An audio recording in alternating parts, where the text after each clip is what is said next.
and then you're also going to have another session, a free GMAT geometry webinar on Sunday, June 13, the very next day, same time. There you will learn how to ace geometry. Now, make sure you don't miss these. These are free sessions that can really, really help you understand these topics and get very, very strong with them. Lastly, let's talk about this little poll we had here for you. If you haven't already marked your answers here, please do right now.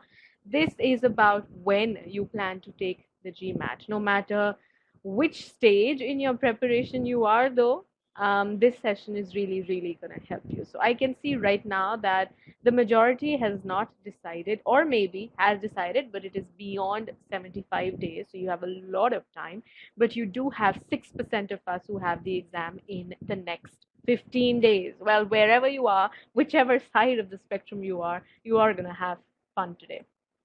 Let me now open the presentation screen. Yet again, the presentation screen might take a few seconds for some of you to reflect. You should be able to see a PPT. And again, the moment you start seeing it, do mark a yes here on my yes no poll again. This is very, very useful today. Mark yes if you can see the presentation. Should take a few seconds.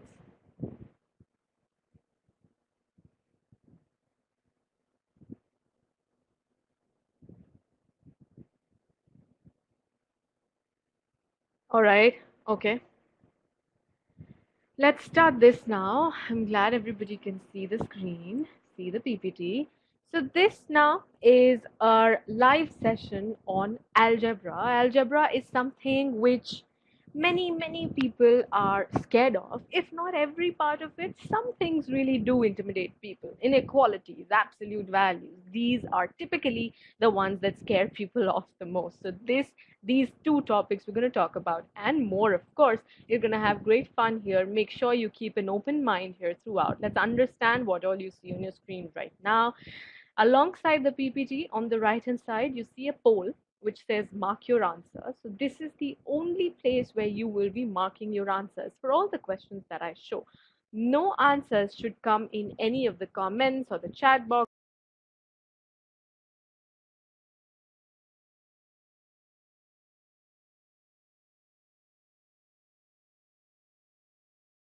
or the Q&A pod. This is only for our responses. Now, before I show you any question, I will always ask you to mark still solving. Still solving for me means that you are ready to solve the next question. Now, still solving, say I have 200 people here in the room and just 100 people mark still solving, then those 100 people are my active users for today, my active learners. And based on the pace at which those 100 answer the questions, I will be directing the session. So make sure you mark still solving if you want to be a part of the session, really, to be able to influence the time, the pace, and everything. Right below that, you see the short answer pod. This is where you and I talk, you and your host. On the left of that, you see the Q&A pod. The Q&A pod is questions and answers based on, say, the questions I explain, the solutions I explain, and there's some little part that is still not very clear to you. You can always write your questions here, and our co-host for today, Atreya, will be answering your queries there. I will not be able to take all the queries, as you might understand. Now, with this all of this out of our way, let me start by introducing myself. I am your presenter for the day, Shweta Kushida. I am a subject matter expert at e-GMAT, a quant subject matter expert. And this today is, I don't know, this is probably the 20th, 30th session I'm hosting here. And this session, I know, is going to take you somewhere very, very high in ability on algebra. So in algebra now, again, my purpose for the session today is to teach you how to apply concepts in GMAT context. It's not just about knowing what to do. You have to know how to apply things. Concepts alone are not enough. You will have a lot of key takeaways from the session today. Those takeaways will be for some takeaways will be for all of us here, but some of those will be person specific. Say A does a certain kind of mistake and he recognizes that today, he'll make a note of that. B makes a certain other kind of mistake, he makes a note of that. So you will have your specific takeaways as well as the general ones. You will be able to find out if there are any gaps in your preparation already. I will try to fill in as many of them as possible today. Now, this is the progression of the session. You need to really understand how this is going to work. We'll first have some warm up questions, six of them problem solving questions, no data sufficiency here. This is just to warm all of us up, and the solutions for these will help you review and revise the concepts that there are in these. Now, then we'll try to apply them in GMAT context, and there'll be 5 problem solving and 3 data sufficiency questions there. Now, okay, as you know, as I just said, we are going to begin with the warm-up section. So these are basic questions. You will understand what concepts you lack. There will be solutions, but it will not be super, super detailed, because it's, after all, easy questions where we're just using them to know, revise the concepts that we might have forgotten, concepts that might have been rough.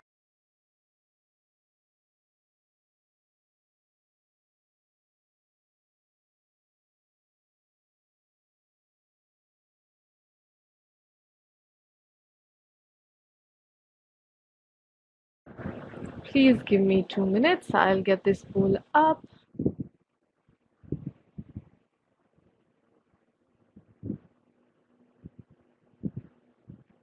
Meanwhile, I'm opening the short answer pod. You guys can tell me how you feel about these 2 topics. The short answer pod is here, really big. Write about which topic here intimidates you the most.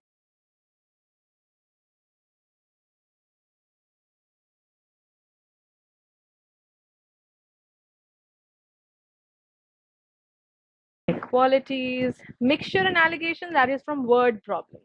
That is not here in algebra. Okay, inequalities as a whole, inequalities, absolute values. Okay, absolute values and inequalities. Okay, so I can see inequalities really is is the biggest one here. Most people are scared of inequalities only.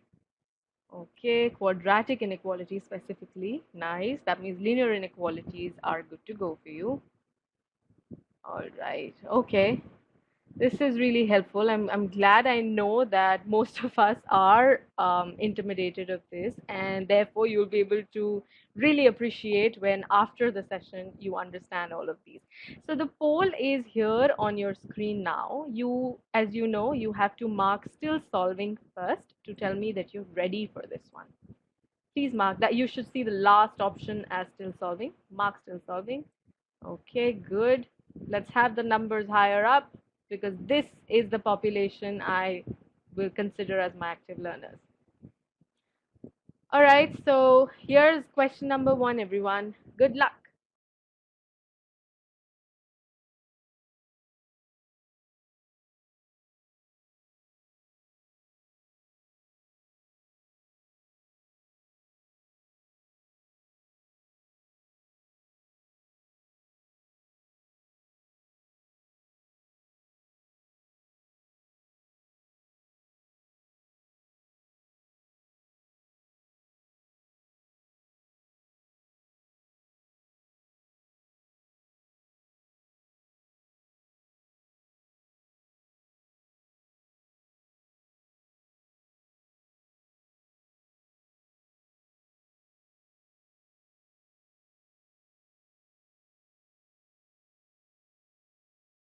Five seconds before I end the poll. We are going to do 3 warm-up questions and then discuss all of them together. All right, okay, let me end the poll right now. So I'll show you the solutions, the results that I have here, and then we'll talk about it later. So as you see here, the majority went with option B, and B is correct. So good job. 75% of you got this correct. 25% of us were confused, but really, if you see, in this 25%, 14% of you did not mark your final answer. You stayed in the still solving block. Don't do that. If you stay there, this is, understand that on the GMAT, missing a question is more heavily penalized than getting it wrong. Just get into that habit right now. Mark your answers. Good, then we will discuss this and get the remaining 25% with us. Meanwhile, mark still solving to show me you're ready for the next one.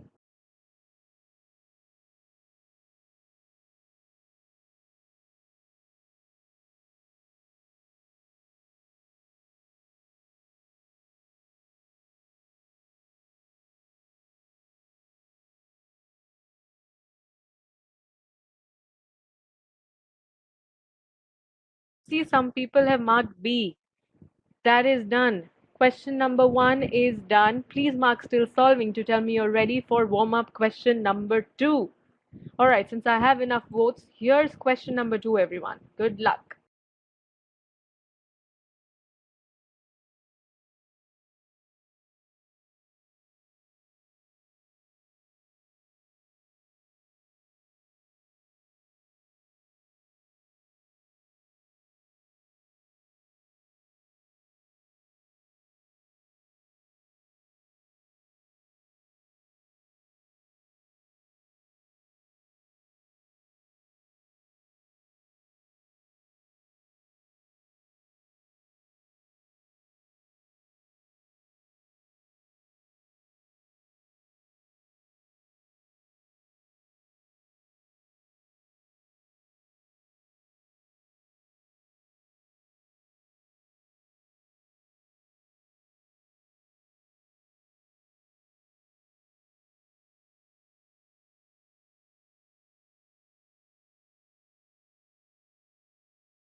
All right, I'll end the poll and show you the results.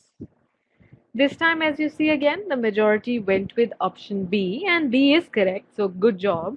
But this time, the majority is smaller than it was the last time. So 40% of us were not very sure of what is happening here. But that is okay. Let's now go on to the third question. Just mark still solving, and I'll show you the third one.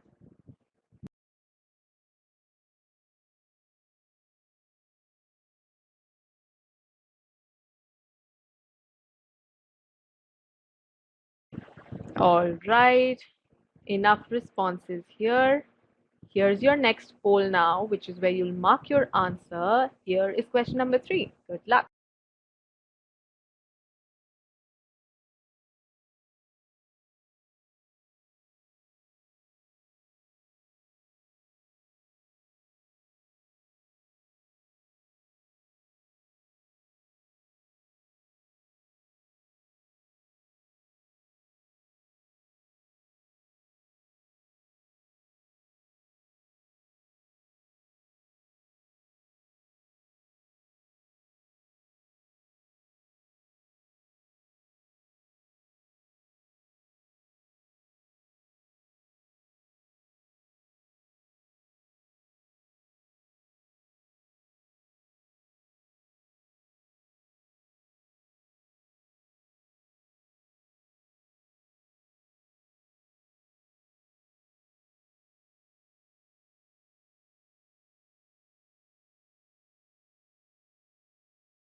Ending the poll in 5 seconds. Please make sure you mark your answers.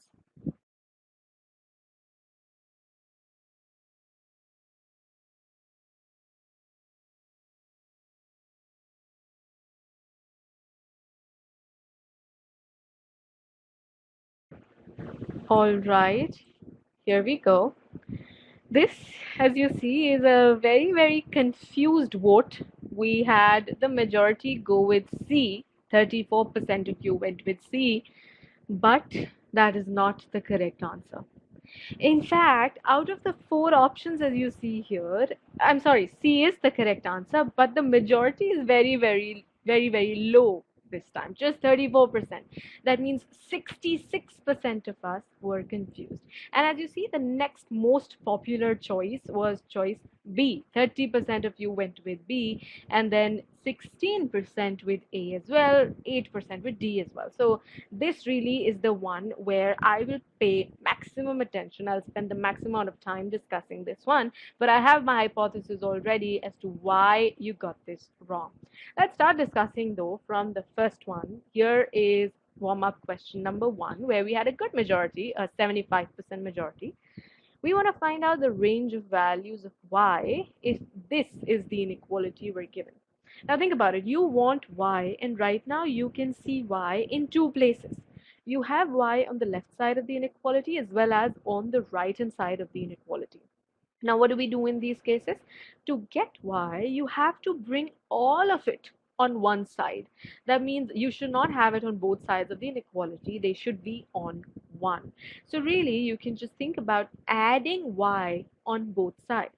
If you add y on the left side, it'll become 5y plus 10, and adding y on the right side, of course, makes it 0. You could also think of it as just moving minus y to the left side, so it becomes a plus y.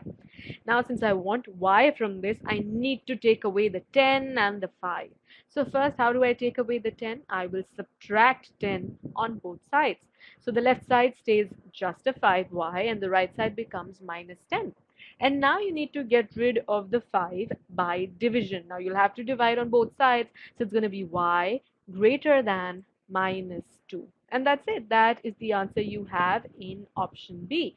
Now 25% of you had gotten this wrong. So I need to understand that we're all on the same page now. Just mark yes to show me you're clear with this now and ready to move to the next one.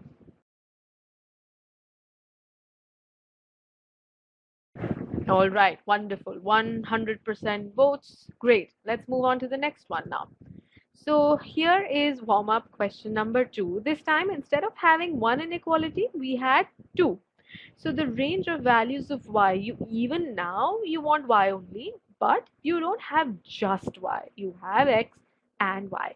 Now this question is very, very useful because you will be applying the idea that you learn here in many, many questions to come. So listen very carefully to this. Since you want to find out y, you don't want x. Think of it that way. And whatever you don't want, you'll try to eliminate that. So that is a method called elimination. You just have to eliminate one of the variables. So here I need to eliminate x. How do I just eliminate it? So the idea is you should have the same coefficient of x first of all, but with opposite signs. Right now, the coefficient here is 1 and the coefficient here is minus 2. They're different. The numbers are different. The signs are different. At least make the numbers equal. So how do I change this 1 into a 2 in the first inequality? Very simple. I just have to multiply the entire inequality by 2. As a result, I'm going to have 2x minus 2y greater than minus 6. That's it. The second inequality, I will keep as it is. And the goal that I had, remember the goal? Have the same coefficient but different signs. It's done here. You've accomplished that. You do have what you wanted. Now, you can add these two inequalities. And why? Read this point. Inequalities with the same sign can be added. Same sign here because both of them are greater than inequalities. Now, if you add them, 2x and minus 2x will just become 0x, so it will vanish. Minus 2y plus 3y is y, and minus 6 plus 4 is minus 2, and that's it. Y greater than minus 2 is your answer. Remember elimination. What do you need for that? First of all, you need the same coefficient with opposite signs for the variable that you want to eliminate. Second, you can only add inequalities that have the same sign. Tell me in the yes no poll if you're absolutely clear with both of these points. And if you did not know these points earlier, make a note. These are your first set of takeaways in many to come.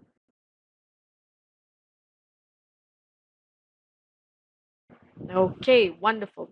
Thank you. Let's all now move on to discussing warm-up question number 3. This time, how many non-negative integral values do these two inequalities satisfy? Integral values of m. It's pretty similar to warm-up question number 2. There you had to find out y. Here you have to find out m, so you will still want to eliminate n. The only difference is that they just don't leave it there. They give us something extra. They say non-negative, they say integral, so there are two more terms to take care of. But that will come once we first of all get as much as we can about this m. So the idea there is that is the same. You want to eliminate n. Now look at n. -1 is the coefficient here and 1 is the coefficient here. They are already the same numbers with opposite signs. So you don't need to do any extra step here. All you got to do is add them. And why can you add them? Because they have the same signs. I know I can only add them in that case. So if I add them, minus n and n just get cancelled out. You have minus 4m greater than minus 10. Now here is another point for you. At this stage, if you went here saying 4m greater than 10, then you are wrong. And the rest of the solution you would have would definitely be wrong. Why? Here's takeaway number 3 for you, another point. Whenever you divide both sides of an inequality by a negative number, whether you divide or multiply, but both sides by a negative number, the inequality will flip.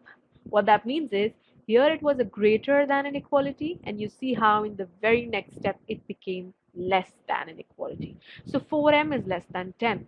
After that, it's the same thing. You want to get m, so you divide both sides by 4, so you have m less than 2.5.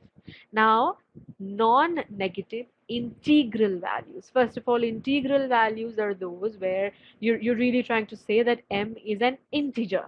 Otherwise, less than 2.5, there could be infinite numbers, right? But you only want integers. So 2, 1, and 0. In case you missed 0, you did not interpret non-negative the correct way. Non-negative does not mean positive. Non-negative means not negative, something which is not negative. It could either be 0 or a positive number, and that's why we include this 0 as well, and our answer is C.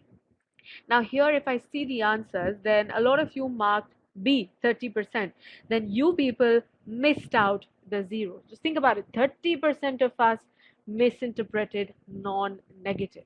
And then we still had votes for A and D. Those were more confused, and there were more things that we were missing in that case. Before I ask you specifically what it was, do tell me in the yes/no poll that you've understood this now perfectly.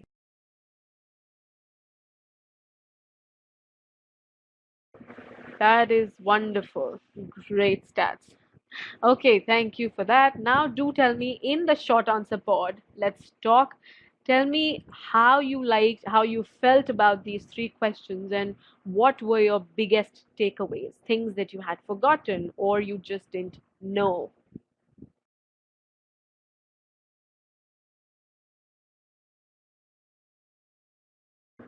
Inequality logic, takeaways, have never felt better. Non-negative, very nice. Non-negative trumped me again. Yeah, it's something that always does.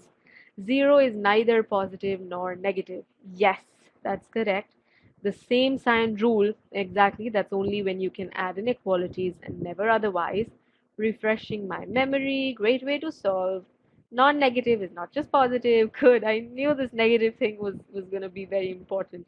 Reversing the inequality was a great point. Yes, whenever you're multiplying or dividing both sides by a negative number, was trying data substitutions. You were trying to put in values. That is not a scalable method. So I'd like you to learn this methodical approach that'll work forever. Somebody says it's easy, please show 700 level. We will go there. It's just the beginning. We are going there. Don't worry. Okay, good. I'm happy to see the responses here. Now, what's going to happen is I will show you 2 more questions, 2 more warm-up questions. Yet again, both questions you'll see first and then you'll solve the 2. we will solve the two together at once.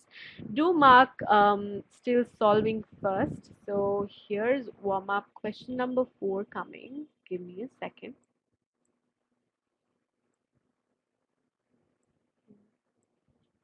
Okay.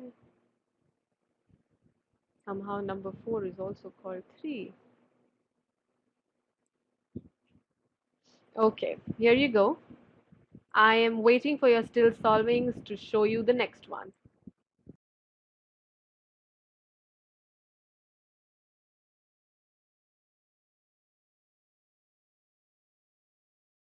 That is great speed. Here's question number 4, everyone. Good luck.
Ending the poll in 5 seconds.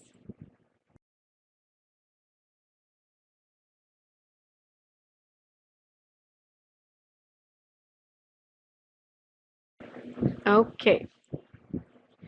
Here are the results. The majority went with C, which is the correct answer. So, congratulations. But 39% of us were not very sure. But you know what?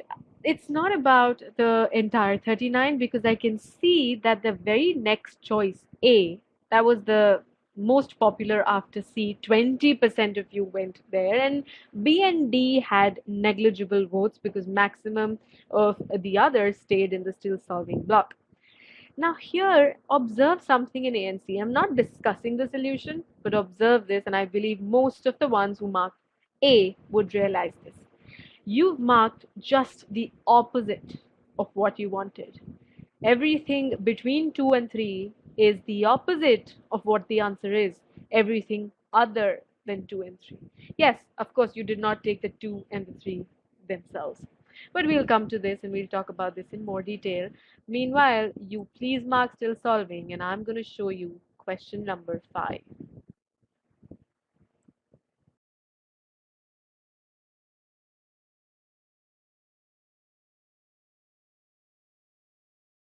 All right, here we go. Good luck.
Ending the poll in another 10 seconds. Please mark your answers. Don't stay in the still solving block.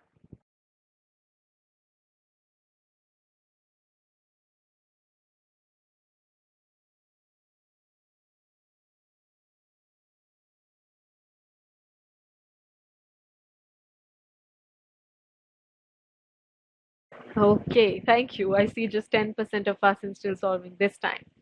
The majority went with C, a smaller majority than we're used to, 43%, but yes, C is correct.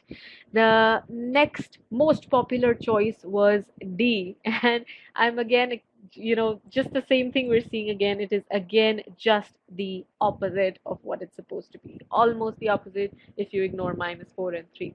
Well, we need to discuss these two nicely. Let me start with the fourth one.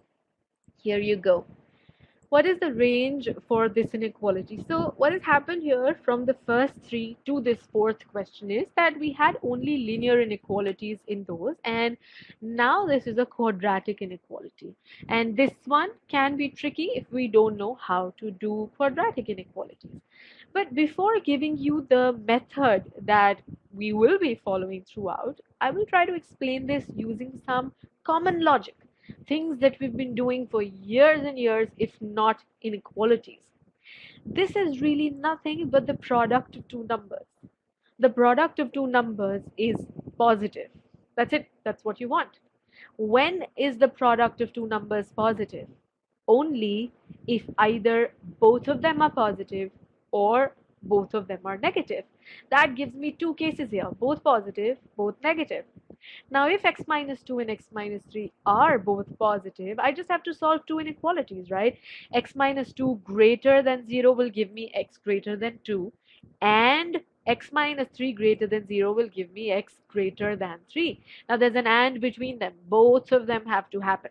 So what is really happening is we're saying that x is greater than 2 and it is greater than 3. Do you really need to say this twice? If something is greater than 3, it's obviously greater than 2. So you can just combine these two and once and for all say that x is greater than 3. So this is what you have here from the first case. Now the second case, or both are negative. Both negative, x minus 2 negative gives you x less than 2 and the other one gives you x less than 3 and there's an and between them. So x has to be less than 2 as well as less than 3. Now how can that happen together? Just say it's less than 2, it'll automatically be less than 3 as well. Now remember the or in between. What you had here is case 1 or case 2. That means your final answer is it's greater than 3 or less than 2. So greater than 3 means 3 to infinity. Less than 2 means this, minus infinity till 2. What you took, 2 to 3, the next most popular choice, was not supported by any of these. You took less than 3 and greater than 2, the opposite of what we're allowed to have. Tell me in the yes no poll if you've understood how this one exactly works. And this is just by logic.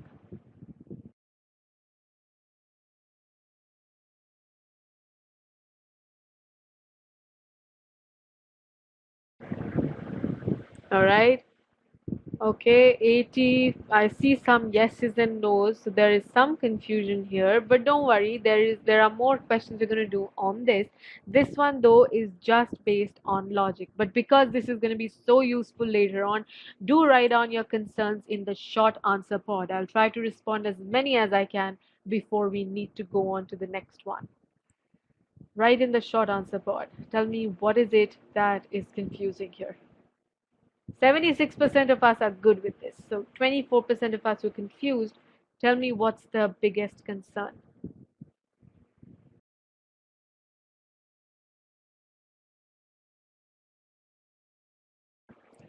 How range is defined? Why is there a case 2? Why is there a case 2? Why would there not be? What you have here is that the product of two numbers is positive. The numbers could both be positive and both be negative. The wavy line method is what we're going to teach you later. That is not a doubt. That is not a confusion right now. Is the variable that is assumed to be negative or positive? The Well, we have not assumed anything at all. We've just created cases based on the product of two numbers. Okay, based on the doubts that I read here, I think you need more questions to really understand this. It's not anything about this particular question really. So because of that, let me move on to the next one. I'm going to discuss warm-up question number 4 in the wavy line method. So before we go to the next solution, there is somebody who talked about the wavy line method, and this is, as I said, the method we're going to mostly be using. So listen carefully. Product of two numbers again, greater than 0, but we're not using the common knowledge that okay, then that means both are positive or both are negative. We're doing it differently. So what is happening is you take both of these factors and put them equal to 0 one by one. If x minus 2 is 0, you get x equal to 2. If x minus 3 is 0, you get x equal to 3. Just mark both of them on the number line. You call them 0 points. Then, because of these 2 points, your number line gets divided into 3 parts. Each of these parts will have a specific sign of this expression, x minus 2 times x minus 3. It will either be positive or be negative. Now, whenever the coefficient of x squared is positive, so if you see here, if you multiply both of these, you will have x to the power 2 with a coefficient of 1, and 1 is positive. Whenever that happens, you are going to start drawing your wavy line from the upper corner in the rightmost interval. So this is the rightmost interval, this one, and you start from above the number line. Then, as you cross every 0 point, you will go from above to below the number line or from below to above the number line. You have to keep crossing. If I had more 0 points here, that would happen more often. So this above would go below after this. Then it will go above, then below, then above, then below. So that will happen at every 0 point. Right now I just had 2 0 points, so this is all that's going to happen. Whenever you're above this line, it means the sign of your expression is positive. And whenever you're below the number line, it means you're negative. Now, you want it to be positive. Where all is it positive? Two places. Here, less than 2, and here, greater than 3.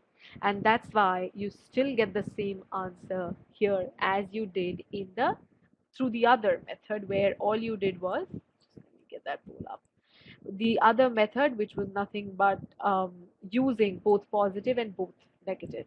Okay, tell me now, do you understand this? There are going to be more examples of this. We are going to do more questions. But be open to whatever you understood here and try to see it in application on more and more questions to come. The very next one, in fact, warm-up question number 5, also I'll explain it the same way. All right, so 88% of us are good with this. I will continue with warm-up question number 5 then, and the ones who have some confusion now will most likely feel better after that. So warm-up question number 5, here you go. This time, instead of having a product of two numbers, you had a quotient, something divided by something. But you know what? One simple fix, one simple step could convert this to exactly what you had in question number 4 as well. Which is what? If you multiplied both sides of this by x plus 4, then you were wrong. If you do that, you would just feel, okay, it's x minus 3 less than 0 and x is less than 3.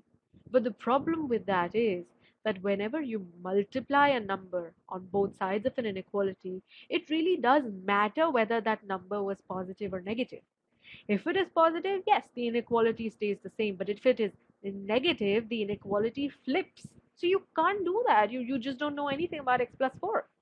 So to be on the safer side, we multiply both sides by x plus 4 whole squared, which is definitely positive. And so as a result, when you do that, the inequality is not going to change. It'll stay a less than inequality. And therefore, this is what you'll get, which is very similar to what you had in number 5. Now you put each of the factors equal to 0 one by one. You get -4 from here and 3 from here. Put them on the number line, which divides the number line into 3 sections. Now, yet again, because the coefficient of x squared is 1 when you do multiply, which is positive, it is going to start from above the number line in the rightmost interval. And then it'll just keep flipping up, down, up. Overall, you want this to be negative, which is here. So the correct answer is everything between -4 and 3. That is it. Here in the yes no poll now. Tell me if you understand this.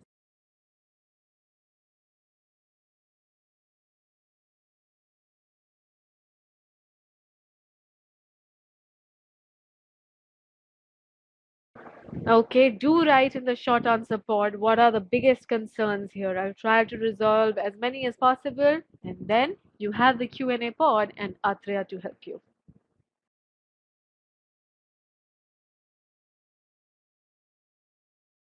Okay, new to the wavy line method, that's okay. You'll feel better as you do these more. Can question 5 be done by considering two cases? Yes. The product is negative. That means you'll take it as both positive, sorry, one positive and one negative. Not clear how to move from step 1 to step 2. I'm not sure what is step 1 and what is step 2. The step after multiplying both sides. So if you multiply both sides by x plus 4 whole squared, the right side, of course, has to stay 0. You're multiplying 0 with something. But the left side, think about it. You have an x plus 2, x plus 4 whole squared in the numerator. This is a power of 2. And an x plus 4 in the denominator. So it will cancel out one of them, no, in the numerator. So you're going to be left with just one. Okay, 4 minus x and x minus 3 is positive.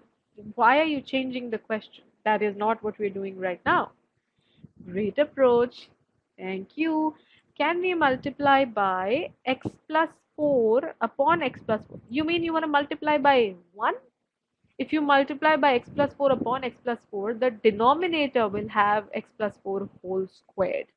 And then, yes, you can then take it to the right hand side. So even that is going to give you the same thing. Why is it necessary to multiply x plus 4? We can just apply same. Yes, you can. This is another method we're doing, the wavy line method. Can you elaborate the start of positive while looking at coefficient? Well, just think about it. If you multiply these two factors, x plus 4 and x minus 3, you're going to have an x to the power 2, x squared. The coefficient of that is going to be 1, which is a positive number. Whenever the coefficient is positive, you start your wave from above the number line in the rightmost interval. Any example where coefficient is not +1? See, you don't care about +1. It can be anything which is positive. You have access to a lot of free files that we sent your way. Once you do those, you practice questions, you're going to see the other type there as well. Okay. Need more examples? Yeah, you're going to see many, many more examples on this. Okay, for now, I hope I resolved many, many. I tried to do it. Meanwhile, we are now going to do warm-up question number 6, which is the last warm-up question. You just have to mark still solving to tell me you're ready for that. And just give me a second. Here is the poll. Mark still solving, please. Nothing else, no A's and B's and C's as you're doing right now. Okay, this is the last warm-up question. Throw in all that you learned till now into this one. Good luck, everyone.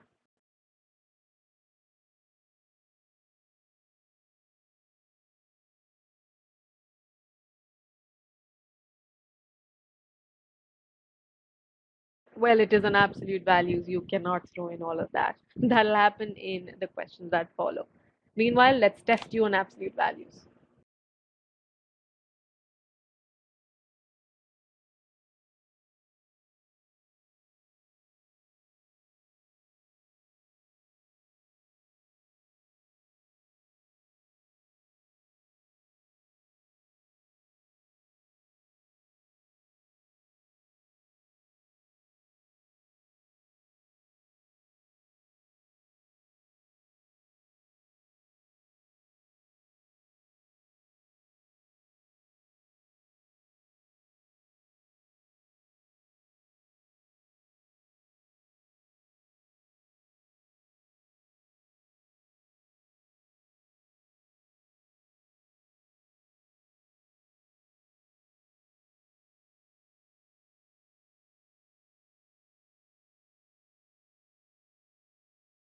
10 seconds before I end the poll.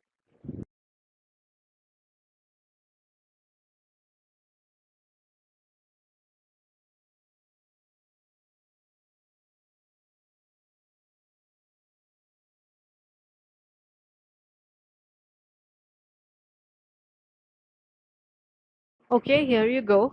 The majority went with option C, which is correct. So good job there. Let's discuss the solution for this. Which of the following inequalities is equivalent to x plus 3 less than equal to 5? So this is an absolute value. So again, I'm going to give you two methods for this. Here is the first one. First one is where you substitute whatever this is inside the absolute values with a single variable. So I'll just call x plus 3 equal to z. So that makes it absolute value of z less than equal to 5. Now think about it. Which numbers are these whose absolute value is 5 or less? Well, those numbers are all of these that lie between minus 5 and 5. All of these have an absolute value less than or equal to 5. So that's it. You write z is between minus 5 and 5 like this. And then since you were actually trying to find out x, put back x plus 3 in place of z. So that's going to be x plus 3 is between minus 5 and 5. Then how do you change this into x? Simple. You just have to subtract 3 on all sides. So in the middle, you're going to be left with just x. Here, minus 5 minus 3, and here, minus 5 minus 3. So the final answer you have is minus 8 to 2. X is going to be between those two. That's it. Here, all you used was a single number whose absolute value is in a certain range. So if it is less than equal to 10, it would have meant that your number is between minus 10 and 10. That is it. That's all you had to do. Now here, observe something in the final answer that you got, which is what is going to help you in the second method that I tell you.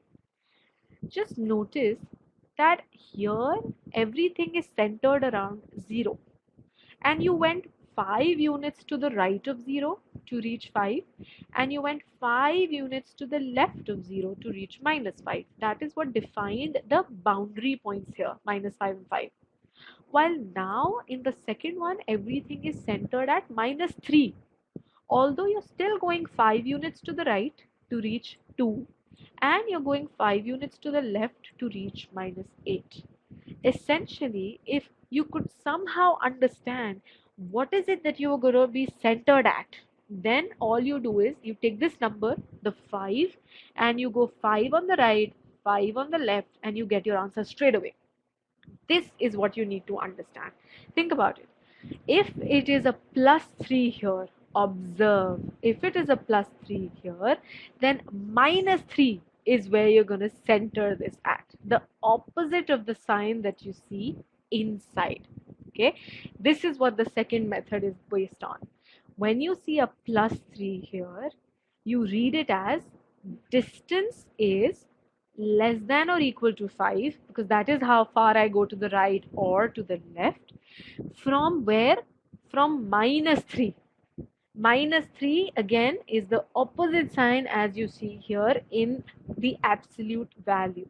If it was say x minus 3, then this would have been from 3 only, because the opposite of minus 3 would be 3. You're just changing the sign. All right, so I hope both of these methods are clear to you. Tell me in the yes no poll how you feel about both of these. Let me clear old answers. All right. Did you understand this?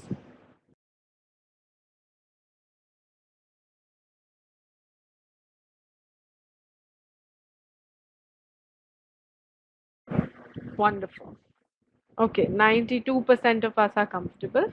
You will get the recording. All of you are going to get the recording of this session. So whatever still now seems a little hazy or not very clear, when you watch the recording, you will feel way better.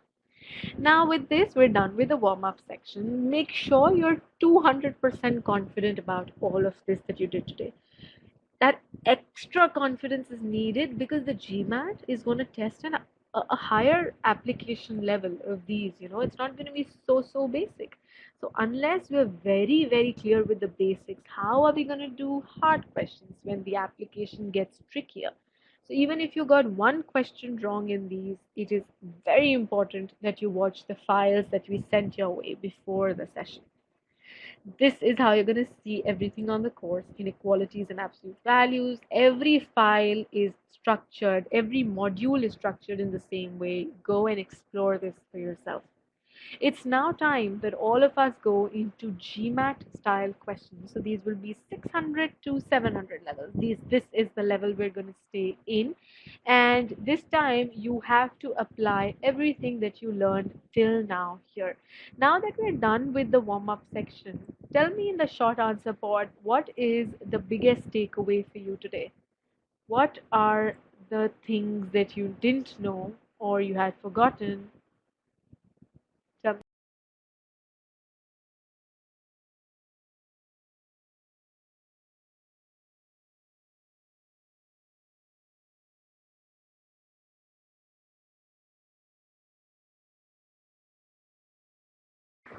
Okay, multiply wavy line method. Mhm. Multiplying with negative numbers. Okay, wavy line is for so many people. Many people have talked about the wavy line method. Okay, multiplying with negative numbers. Forgot everything. Need to brush up. Okay. All right, so most of you learned the wavy line method properly today. Thanks for showing the light. I'm so glad this helped. All of this now, use this with confidence in the questions that you see beyond this. I am having a little trouble opening the poll. Atra, could you please help me with the poll? I have tried opening it many times. It's just not coming forward. Okay. All right, all of us have the poll here. Please mark still solving to tell me you're ready for the first question here. Take care of inequalities and learn the Wavy method. A whole lot with the Wavy line. I know concepts but still do mistakes. That happens, when we don't apply concepts the right way. That is what it means. All right, so I have many of you now ready for the next one. Here's question number 1. Apply everything. Good luck.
All right, here we have the results. The majority went with C, 53% of you, and C is the correct answer. So good job. Let's discuss this. Although I had expected a larger majority for this one, honestly. So you want to find out x from this, and the only thing you got to do is get all the x's on one place and all the y's on the other side. I'm sorry, all the constants on the other side. So if I have 16x and 48x here, just take 48x to the left side by subtracting. So you're going to have 16x minus 48x. Similarly, take this 32 to the right hand side and you're going to see 96 minus 32. Then you solve both of them. You have minus 32x greater than 64. Now divide both sides by minus 1, which is a negative number. So the inequality should flip. So 32x is less than minus 64. Finally, divide both sides by 32, which is a positive number. So the inequality will not change. And that's it. X is less than minus 2. So everything less than minus 2 is here. Now I had very few votes for A, B, and D and E. That means the majority stayed in the still solving block only. So I hope all of you understood this. I am now going to open the poll and wait for your still solvings, and then I'm going to show you number 2.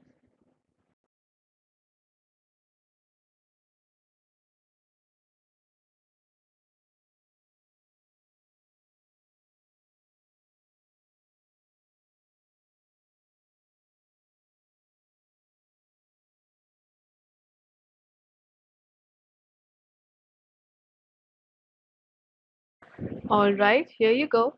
Good luck.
Ending the poll in 10 seconds.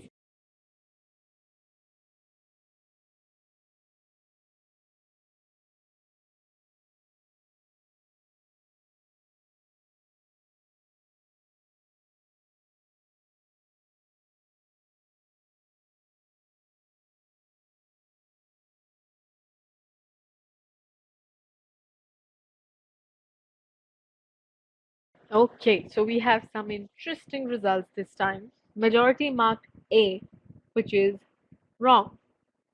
And so many of you missed this single word, integer x.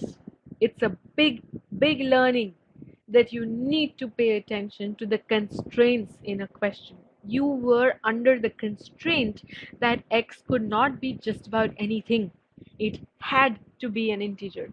One single thing you missed and you got this wrong. All of that work that you had done on the question went waste. This is why it's so important that we read the question one more time before we mark our final answer. The correct answer is B. Let me discuss this now. So the first inequality is exactly what we had in the previous questions. We're not going to solve that again. It was x less than minus 2. The second one, you get the x's together, it's 2x, and this side it's going to be 6 minus 17 minus 11. So 2x greater than equal to minus 11, divide by 2, and you get this, x greater than equal to minus 5.5. Now because both of them have to be true, there's an and between them. You're looking for the x's that can satisfy both things. They have to be less than 2 and greater than equal to minus 5.5. This is what you have. Now you just saw that, okay, the minimum value is minus 5.5. That would have been the correct answer had x not been an integer. Pay very close attention to these things. So minus 5 is the correct answer. With this now, I'm going to take you all to the next question. Question number 3, just mark still solving, and let's get there.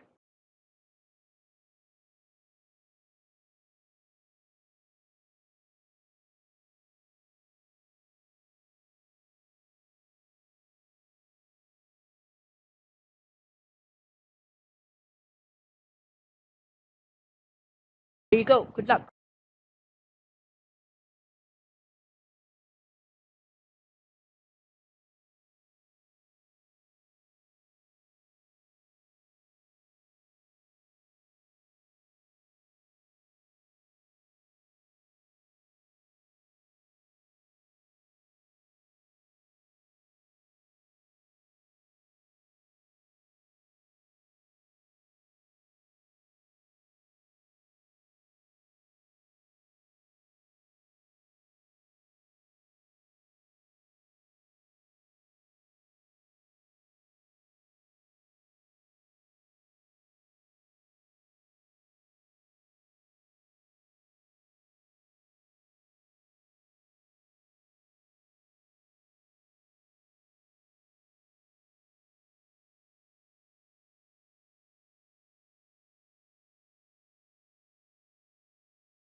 Ending the poll in 5 seconds. Check your answers. Make sure you've not missed out something very, very basic. All right. Let me share the answers here. The majority went with A, 41%, so a very small majority. But this time, the majority is wrong. The correct answer is not A. Before I even discuss the whole of this, look at option A again. Everybody who's marked A. Z squared. It's the square of a number. Is it important for you to say it's greater than -4, or is that obvious? I'll leave you with that thought. We will discuss this with question number 4. Right now, Mark's still solving to tell me you're ready for number 4.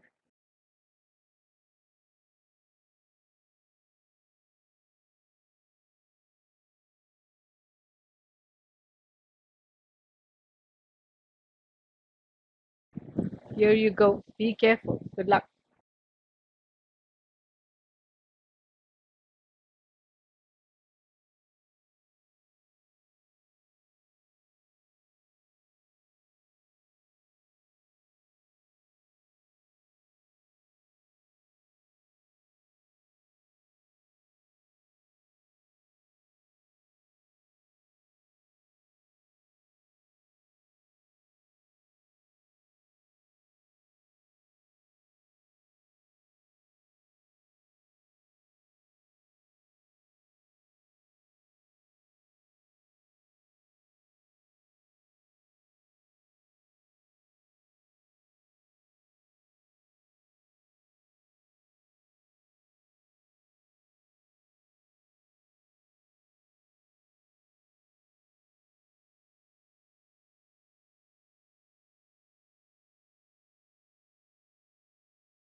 Ending the poll in 10 seconds.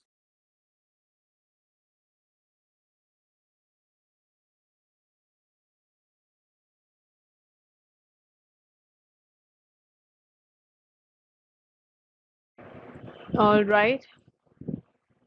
So here's how you people responded to this one. The correct answer is C, and this time the majority got it right. Let's start discussing now. Maybe you were more careful after the little warning I gave you in number 3. Let's discuss. What is the range of values for z squared given that something something? Now, if you solved it using the wavy line method, you just went straight into solving without thinking of the obvious. If z squared is the square of something, it's either 0 or positive. That means if I add a 4 to it, it is definitely positive. That means this part of it is definitely positive. And now instead of having two cases, I'm just going to have one case. It's the product of two numbers, which is negative. and one of them is positive, so the other has to be negative. That's all you have to solve. This first part, which is obvious, does not leave anything for me to solve. So I just have to see this. When is z squared minus 2 less than 0? So when is z squared less than 2? Now some of you might have gone beyond this and tried to find out z out of this. I don't want that. I just wanted z squared. So it's everything less than 2. Now what happened is everybody who marked this A, you got z squared greater than minus 4 from the first one, which was actually the obvious case, which had to happen for all z's in the world. It's always positive. The correct way to do this is to remove the obvious away, because it's not going to give you any specific information about your z's. This is something obvious. All you get specifically is that z squared is less than 2. And because, again, it's a square, it's definitely non-negative. So it's greater than or equal to 0. This is what you had to do for this one. Be very careful about what you're solving. Questions seem easy. They are easy, but they become difficult when we miss out key information that is so basic. Tell me you understand this by marking yes on the poll I just shared.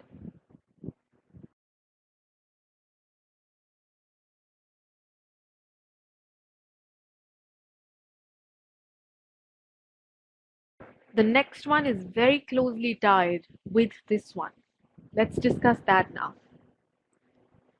You had the same inequalities, but this time, instead of asking for a range for z squared, we asked how many values of z squared are there. That's it, you just had to go beyond this and tell the integer values that it could take.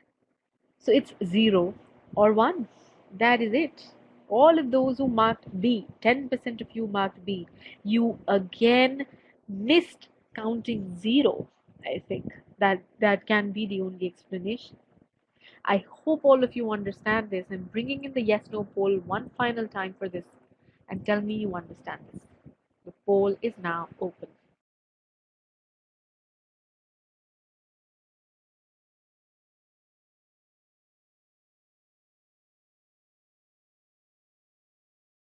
All right, almost 90% of you are comfortable with this. That is good news.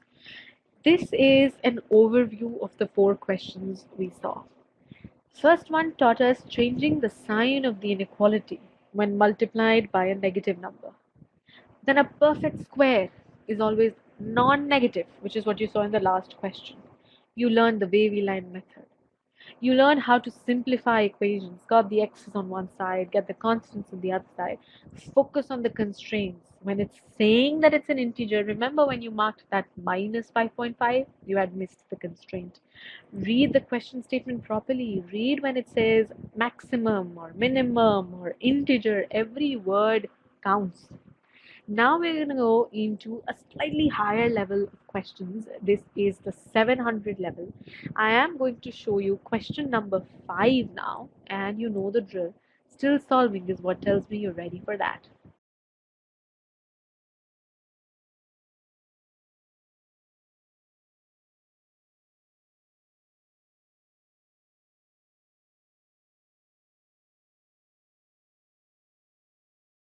Here's number 5. Good luck.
The poll in 10 seconds.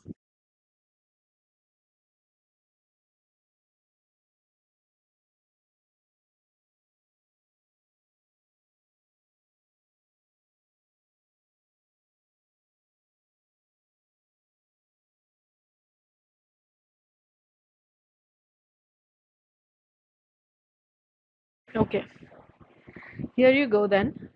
We can see that 29% of you went with option B. That was the majority's vote. Then 24% went with E, the next largest percentage, and we still had votes for A, C, D. So this was not a very, very sure vote, as you can see. Well, the correct answer is E. So the majority got this wrong this time. So listen very carefully when I explain every little piece in this. X and Y are positive integers. So that's a constraint right there.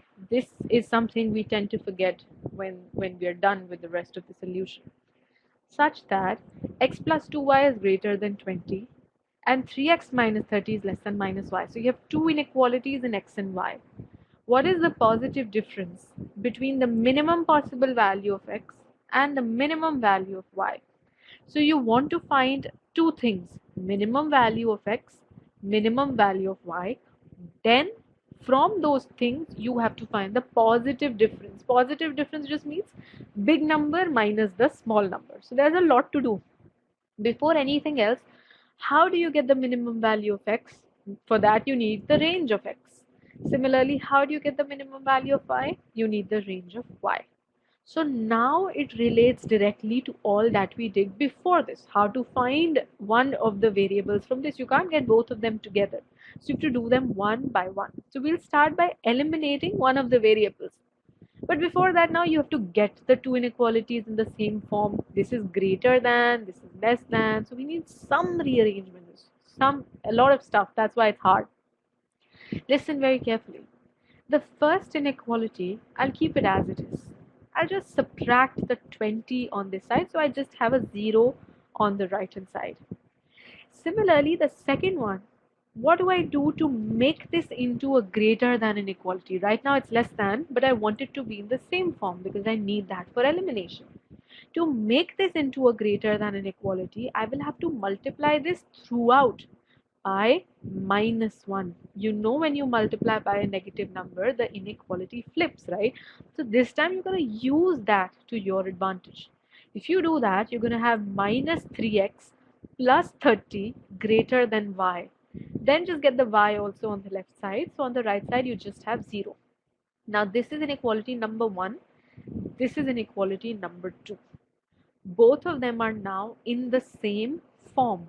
But I'm not ready to eliminate any of the variables because for elimination, I need the same coefficient, right? I just need the signs to be different. So what do? I'll have to work with one of them. Suppose I eliminate x first. So this is already a minus 3x. This is just a 1. So I'll multiply this with 3. The entire first inequality, when you multiply that with 3, this is what you get, equation number 3. Now finally, you're ready to eliminate x if you use 2 and 3 together. Add them and your x will vanish. The y minus y plus 6y will give you 5y, and this plus 30 and minus 60 will give you minus 30. That means 5y is greater than 30 or y is greater than 6. You have the range of y. Remember, you wanted to find the minimum value of y. Tell me, if y is greater than 6, what is the minimum that it can take? If they didn't say integer, it would be impossible for me to answer. I can't say it's 6.1 because it could be 6.01 or 6.000001. There's just no limit. But because I know they're integers, the very first integer after 6 is 7. So the minimum value of y is 7. Now I need to do the same thing for x, but I don't need to start from the beginning. I can use this simplified inequality y greater than 6 with another of my inequalities. Let me use y greater than 6 with this. Why am I doing this? Because look at the coefficient, minus 1 and 1. No extra work needed. I can just freely add them and I will be able to eliminate my y. I'll only be left with minus 3x plus 24 greater than 0. So minus x greater than minus 8. And finally, x is less than 8 because I divided by a negative number. And now, x is less than 8 is the range, but you know x and y are positive integers. So what's the minimum that x can be? Well, the minimum that it can be is 1 because it's a positive integer. Really, this side of it did not help us. Had it been x less than 10, even then we would have taken 1. But things would have been different if our answer, say, ended up being x greater than 8. In that case, the minimum value would have been 9. But for now, it's just 1. Here you have both of the minimum values, 1 and 7. Now you wanted the positive difference between them, big minus small. So 7 minus 1 is 6, and that is the final answer. If you marked B as the majority did, you took the maximum value of x. You took 7 and you didn't have to take 7. So a lot happened in this question. Tell me you understood this by marking yes in this poll. Nothing was new really. All we did was apply all of that we had learned till now. How to eliminate a variable, how to add two inequalities, what happens if you multiply it with a negative number. All of that came here together. So if this was wrong for you, it's okay. But it's important that you understand the solution now. I see a lot of you saying no. Do write in the short answer pod your biggest concerns. Otherwise, I'll respond to as many as I can. After that, you, of course, have the Q&A pod.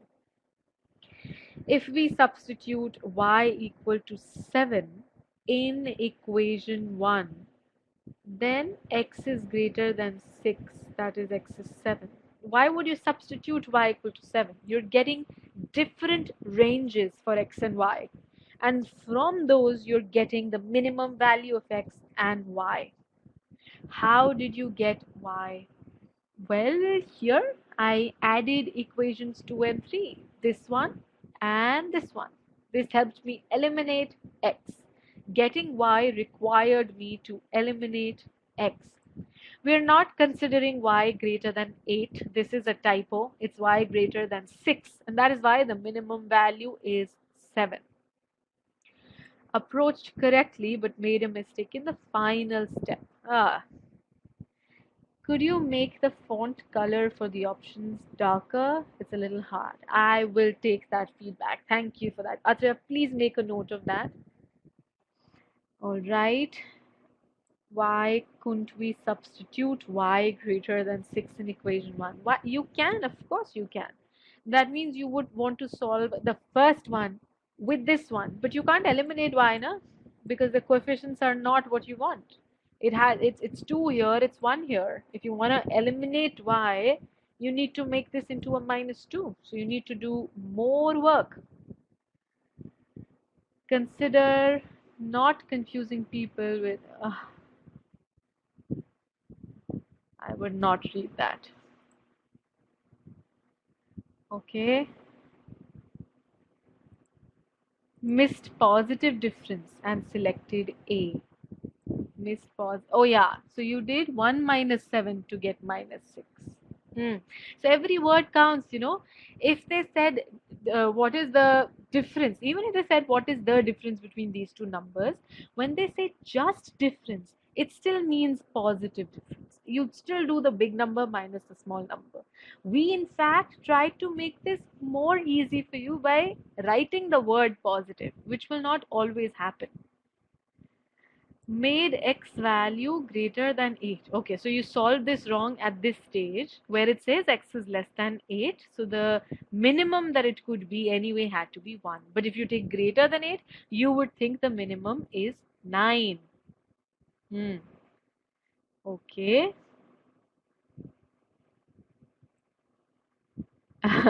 Thank you so much.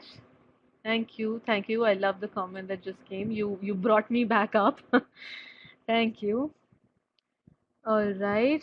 Uh, Thank you. I really like this.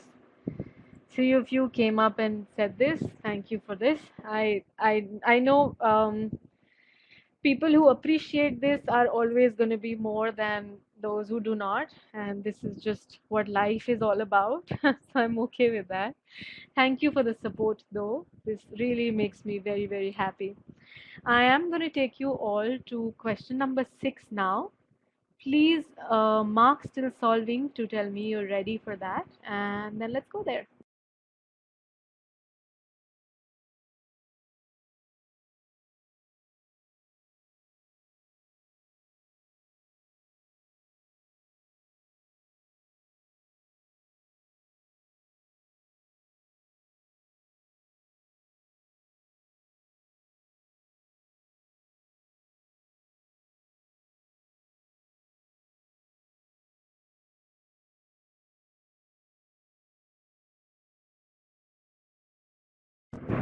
Okay, here's question number 6. It's your first data sufficiency question, everyone. Good luck. Do not get intimidated. It's the same stuff that you've learned all this while.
Ending the poll in 10 seconds.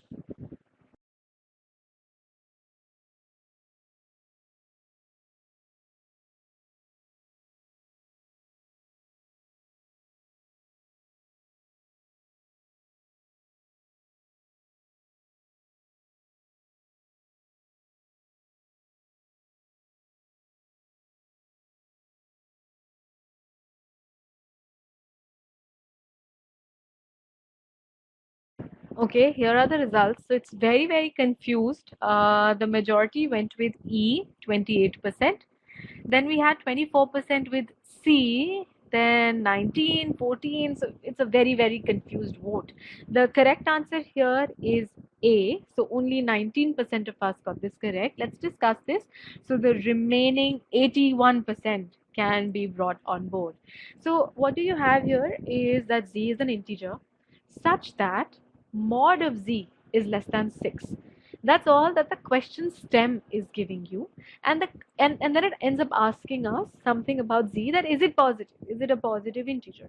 Now, how do you approach any data sufficiency question? Before you go on to the statements, you try to extract as much information as possible from the question stem. The stem here tells you two things: integer, and that z is the absolute value of z is less than 6. Now what do I do here? Think about it. We had seen a similar question earlier. If the absolute value of a number is less than 6, then that means your number is between -6 and 6. This time you do not include these two numbers because it has to be strictly less than 6. So the possible values of z are these: -4 all the way till 5. I'm sorry, -5 till 5. You're just not including these two here. Beyond this, the question stem gives me nothing. Now let me see what my first statement tells me. So it says absolute value of z minus 2 is greater than 3. Now you can again use the substitution method. If you remember, that's what we used the first time. Let's just call it a single variable. Z minus 2 is equal to t. So this will become absolute value of t is greater than 3. Now think about it. When it was less than 3, the values were everything between -3 and 3. This time though, if it is greater than 3, you're going to have numbers beyond this. So everything excluding this range. So t overall for you is either greater than 3 or less than -3. Now instead of t, we've just written what it actually was. It was z minus 2. So z minus 2 greater than 3 gives you z greater than 5.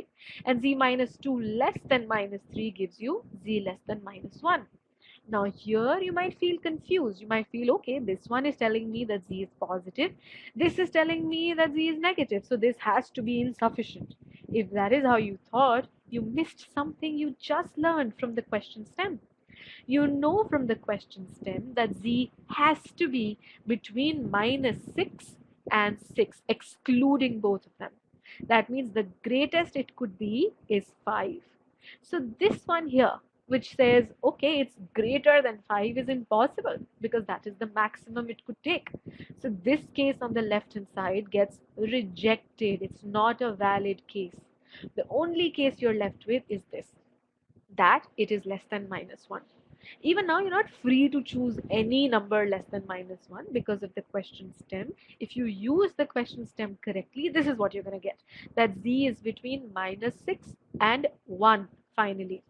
So if this is what you have, then you can be very, very sure that z is definitely negative. So the question was, is z positive? So you get a sure answer to that. No, it is not positive. And so this statement is sufficient. Some people understand this incorrectly. They think that if you're asking is z positive, then getting negative as our answer means it's insufficient. No, this is really a yes-no question. Is it positive? Yes. Is it positive? No.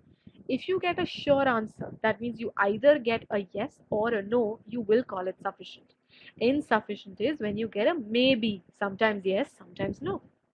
This is why first statement is sufficient. So all of those people who marked B or C or E, all of you thought that this first statement was insufficient. Do tell me in the short answer pod which part here had you missed. I'll wait for that before I go to statement 2.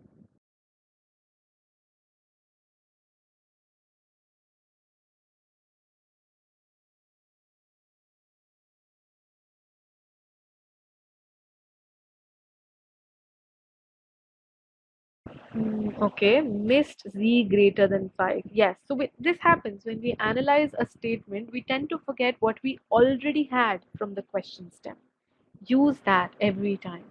Forgot to eliminate, forgot to eliminate. Why can't you write z minus 2 as -3 to 3?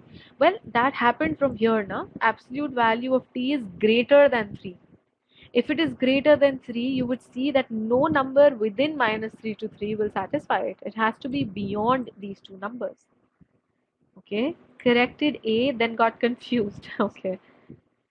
Taking inference, combining statement, yeah, combining the stem, that was where you went wrong. Inference was in cipher. visualizing mod d greater than 3, didn't consider, okay, so many of you missed the question step. In this question, if we were looking for the value of z, then the answer, yeah, then the answer would be, this statement would definitely be insufficient. I have not talked about statement 2 yet, but yeah, it will become sufficient in that case. So the answer would be C. Okay, so most of you missed this only. Let's now go to the second statement, which is very simple to work with, that mod of z is equal to 2. That means z is 2 or minus 2. This time you see you get one positive value, one negative value, so you don't get a sure answer for this. There's a yes with the 2 and there's a no with the minus 2. So it's insufficient, and therefore the correct answer is A. With this now, we are done discussing warm-up question number 6. I am going to take you to number 7 the moment I have enough people say they're ready for this.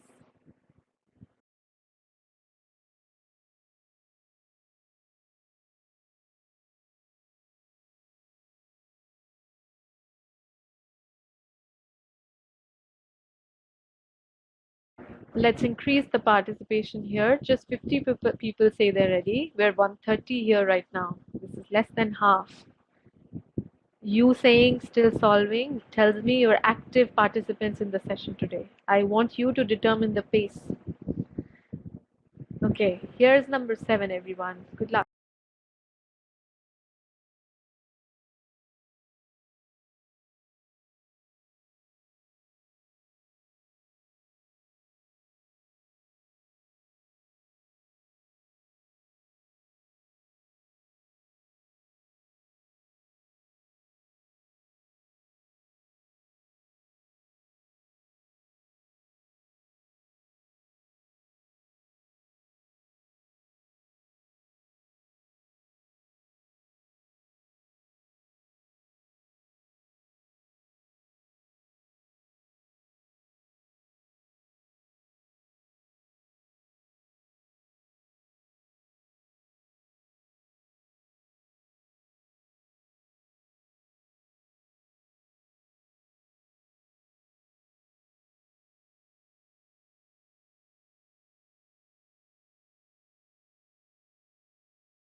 Ten seconds before I end the poll.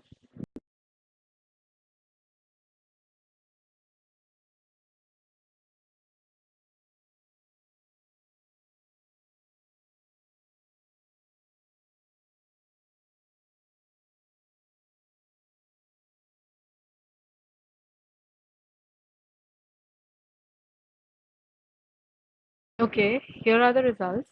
It's again a confused vote. A and D and B very, very close. C and E got the least number of votes. I am going to keep this broadcast throughout the discussion because I want to keep talking about the various options that you people marked.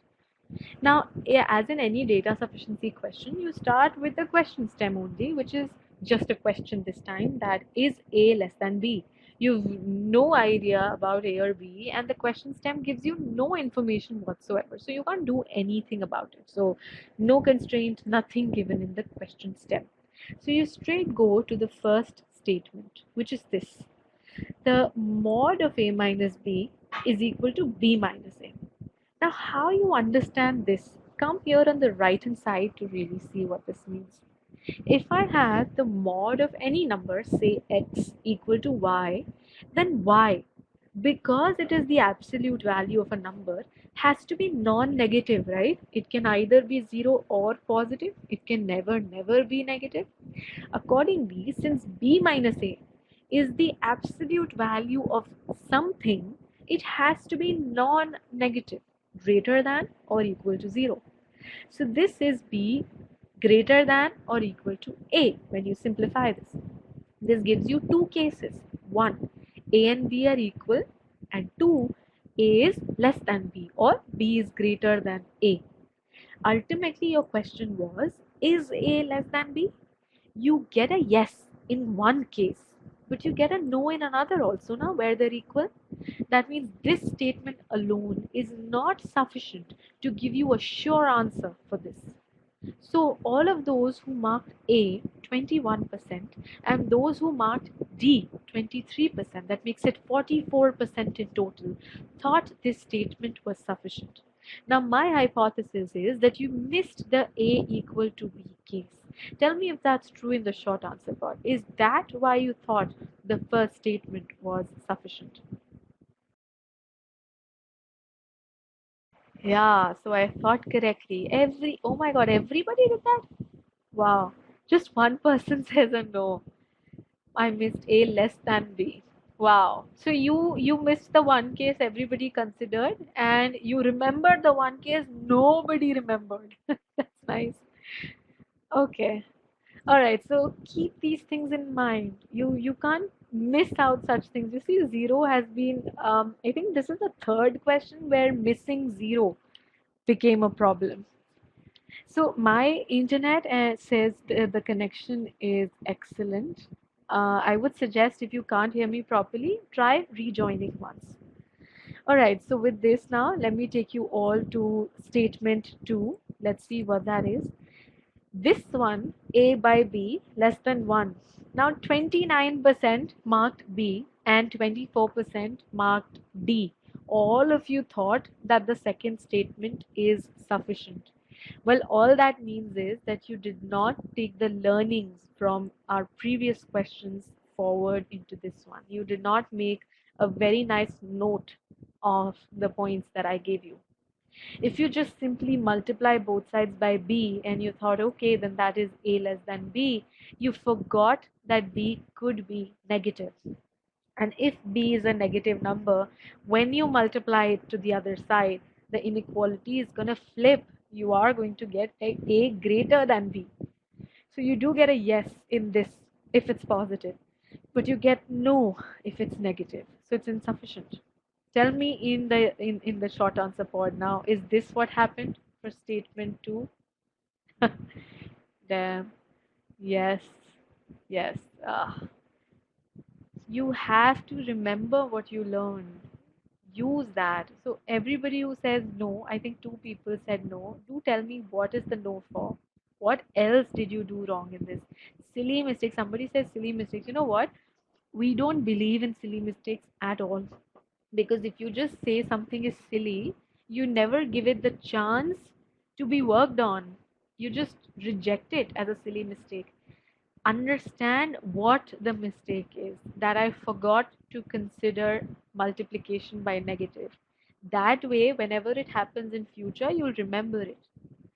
Okay, let's move to taking both of them together now. So only the people who came till C and E were at least close. And if you just see, I have the results broadcast here. Only 17% marked C or E. Everybody else got this wrong. So think of this now. Here is what you have when they're together. Case 1 gave you these two. Statement 1 gave you these two things. A is either equal to B or less than. And statement 2 gave you these two. Now, if you're taking them together, there's an and between them. That means this and this are both true. So for that, you take the common cases. Now, the only common case is this, A less than B. This time you do get what you were looking for, and so the correct answer is C. This one had the lowest accuracy till now on all the questions we had done. Only 10% of you got this correct. I hope though that everybody, the 90% that did not get this correct, is also comfortable with this now.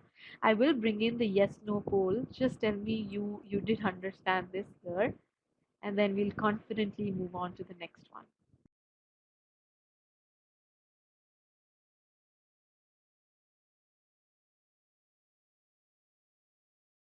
Even people who got this correct, please mark yes if you know now that the reason you got it correct was correct. It's not just getting things right, you have to get them right for the right reasons. Tell me. Okay, 70% say yes till now, 30% say no. I have opened the short answer pod. Tell me what is confusing. I discussed every single statement and talked about the faltering points. How about be greater than zero part while combining the two statements? Mm, Look, when you combine the two statements, all you get is that A is less than B. Now you don't care about B being positive or negative. You don't need that. Sorry, I cannot explain an entire statement again. That would not be possible. If there are any questions, follow-up questions, do write them in the Q&A pod. And also, you are going to get the recording of the session. Watch that again. And I'm pretty sure this should be smooth. Okay, so since I see there are no clear questions here, do post whatever you have in the Q&A pod. I am going to take you to the next question, question number 8.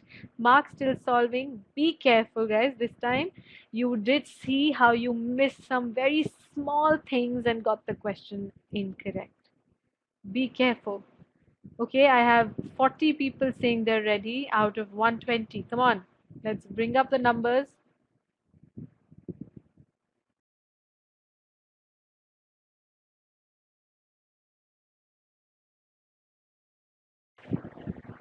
All right, here you go. All the very best. Be careful.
10 seconds before I end the poll.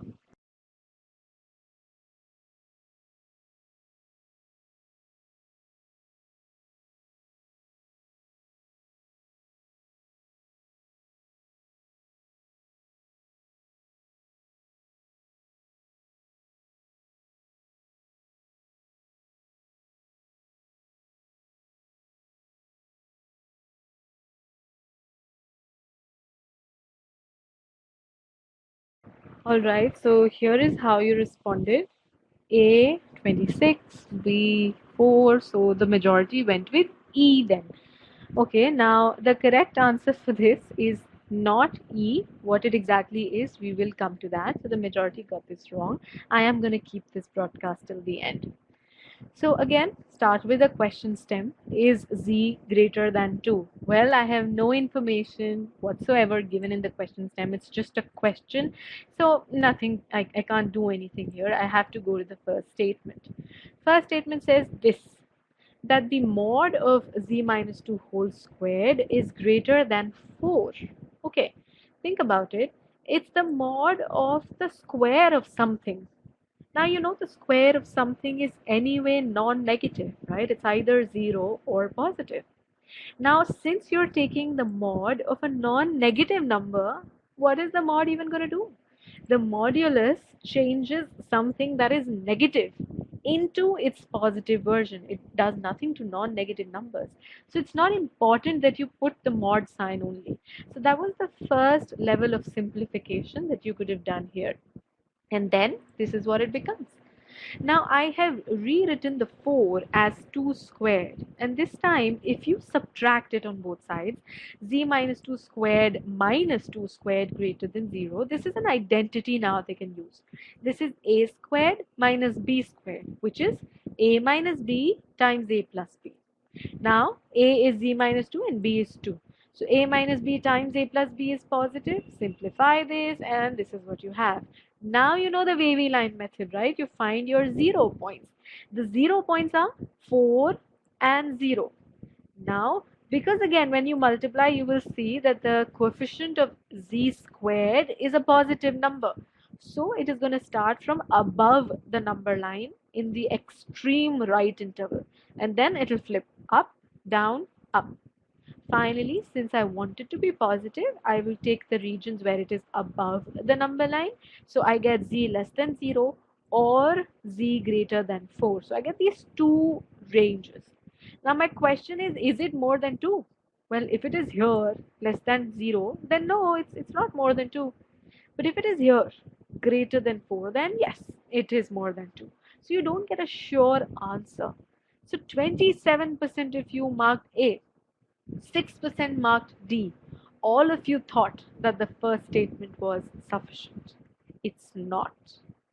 I hope you understand this. Next is statement 2. But before that, let me just ask you if statement 1 is out of the way. Here's our yes no poll. Please mark yes to tell me we're all good with statement 1.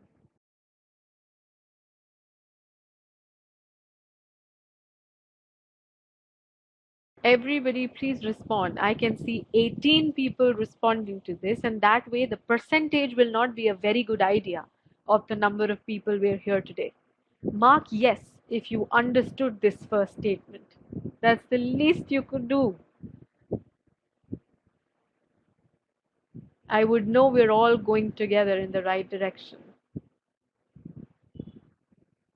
Okay. Statement number 2 now. You have the mod of something equal to z. Now this might seem intimidating because you have so many unknowns. You don't know x, you don't know k, you don't know z, you know nothing here. But then again, the question is about z. Just be careful. What is happening is that z has to be greater than equal to 0 because it is the absolute value of something. That means it could be 0, in which case 8x is going to be equal to 4k, whatever those values may be. And z can also be positive in the case where this is not 0. I get no information from this. This just looks as if it's going to give me a lot, but it really does give me nothing. Now when I take the two statements together, think about it. What did I get from statement 1? I got that z is either less than 0 or greater than 4. And from statement 2, I got that z is either equal to 0 or greater than 0. Now think about it. Both of these statements have to be true together. So you want to get common region here. Now z less than equal to 0 can never be common with this side because it's saying it's 0 or positive. Z greater than 4 cannot match with z equal to 0. The only two that match are these, greater than 4 and greater than 0. They go together. In fact, overall, you're just saying that z is greater than 4. And if it is greater than 4, then yes, it is greater than 2 because that's what you wanted. And so the correct answer is C. If you marked E, you just did not combine them the right way in the end. If you marked 1 or 2, sorry, A or B or D, you again missed one of the many things here. This is the problem if you went for A. You just thought the first statement was sufficient, right? You had missed the less than 0 part. If you marked B, then again, you missed this, that if it is greater than 0 doesn't mean it's greater than 2. So there were multiple stages at which you could have gone wrong. C is the correct answer here. Do tell me now in the short answer pod, how do you feel about all of these questions? This was our last question of the day. I am going to make the poll big now, the pod, so we can all talk. Estimated time to solve this, it seems too hard for 2 minutes. Well, look, hard questions, if a question is very hard, it's okay if you go and take 2.5 minutes also. That's okay because you are going to save time on some others, right? Combining seems to be the key. Yeah, it's very, very important. Got this correct. Great questions. Thank you. Tricky, you need to be very careful understanding the constraints. Yes. What if x and k are decimals? Whatever they are, we didn't really take any specific values for x and k, right? Got this one correct. I'm so happy so many people got this correct. Got many insights today. I'm very glad. That was the goal here. Excellent effort. Thank you. I'm very thankful for the appreciation. Good quality questions. Thank you. Okay, got it right. Selected E first and then C. Good. Yes, the webinar is, you are going to get a recording after the session. You will get it very, very soon. Loved your teaching. Thank you. Thank you so much. I love the comments. Keep this going. Meanwhile, let me give you some more hope, everybody. GMAT Quant can be mastered. If you saw everything today, you should get very, very confident that you have this in you. You solved so many difficult questions correctly. You can go well if you do it the right way. People have been stuck at so many levels, but then ultimately look at this score, 740. Isn't this like a dream score? Many, it's possible though, if only you learn the right way. He also used to fall into traps as you did today. Many of us fell into many, many traps today, no? Multiplying by negative numbers or missing zeros and so many things. You have to change the approach. You have to be very careful. Go calm and just do everything. This is one of the best lectures I attended. Oh, thank you. My God, you made my day. This is Leonardo now. He was unable to cross Q45 and he had to get it. But then methodical approach, not just putting numbers, okay? You have to have the right methods. He practiced so well. The Scholaranium and our data on the platform, you could identify the negative points, the weak areas that you have. Some people might be strong with algebra, some might be strong with geometry. You have to know what is the weak area that you need to work on. So find that out. Mazibar went from a Q30 to a 45. Just imagine. That's huge. That's a lot of practice. I still don't know how to apply Wavy line method when coefficient is negative. Well, if coefficient is negative, you don't just start from the top right. In that case, you have to think and find out the sign in a certain interval. So that's why I said for those cases, the free videos that we sent them, no, that we sent you before the session, you will learn this there. You will see some questions solved. Are these real GMAT questions? So these are questions from e-GMAT, but they're based on real GMAT questions only. So if you do these properly, you're gonna have fun on the exam. Guillermo now got a 710. Look at the improvement. Q38 to Q50. Every topic has to be improved like this. Just how you improved your topic today, he improved every topic that he did. Pleasure to be taught by you. Oh, the pleasure is totally mine. If I made some difference in anybody's life, it's the best. Sigma mocks are too hard. No, no, no. If you score well on Sigma mocks, just rest assured that you're gonna score well on the exam. That should make you more happy to attempt Sigma X mocks. Focus on learning. Adopt the right habits. Don't be scared and work on the right methods. No shortcuts, okay? Shortcuts don't work every time. Get started right away. I think Atreya just shared the links for these, the wavy line method, and we've also shared something about an error log on algebra, then a mock test. Use all of these resources. Next steps for you are make sure you have 200% clarity in your concepts. How are you going to apply all of this otherwise, right? Okay, I'm still reading the comments. Review all of the algebra concepts in the free trial. Be very careful about those. You should not miss all of that. There's so much, so much, so much you learn, but if you don't practice, you can forget it. It's very, very, very likely that you forget this. Where can we access it after the webinar ends? You will get this on your email. Don't worry. Still petrified, might need practice. Yes, that's what I'm saying. Practice is very important. Use every free resource that you have. And if you're an e-GMAT student, you have the whole of the course anyway. Link to the PDF. I think it's here. Yeah, he just shared. Atreya just shared the link. Use that. Okay, I am going to leave you with this here. Thank you very much for joining me. I am going to see you next Sunday. I will see you Sunday with geometry, and Saturday, as you know, you have another session, the strategy session. All right, good day, good evening, everybody. Good night. Thank you for joining. Bye bye.